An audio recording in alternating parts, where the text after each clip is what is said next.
এই সবাই শুনো, স্পেয়ার একটা চেন চুরি হয়েছে। যদি চেনটা নিয়ে থাকো সত্যি কথা বলো, এখনই দিয়ে দাও। হ্যাঁ, আর যদি না দাও আমি কিন্তু পাশের মসজিদে যাবো। হুজুর থেকে কিন্তু চাল পানি, এবার ওই চাল খাইলে কিন্তু যে চুরি করছে তার গলা থেকে কিন্তু রক্ত বেরোবে, আগেই বলে দিলাম। হ্যাঁ, আমি তো আমরা তোমরা পরিচয়।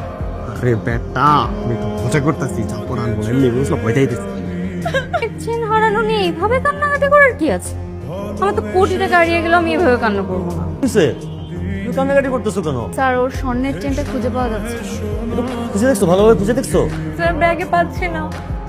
এই সবাই একটু খোঁজো, ক্লাসেই আছে, কোথায় যাবে? স্যার, ক্লাসে তো এর আগে কখনো চোর ছিল না, হঠাৎ করে চুরি হওয়ার কারণটা কি? কি হয়েছে? সবাই আমার দিকে ভেবে দেখছিস কেন? তোমরা দুইজন তো নতুন এসেছো, তো হোয়াট ডু ইউ মিন? আমি চুরি করেছি? সেটা তো সময়ই বলে দিবে। সাথী, আমাকে ব্যাগটা দাও, আমি চেক করছি। তারপরে সব কথা আর বাপের নাম ভুলিয়ে দাও।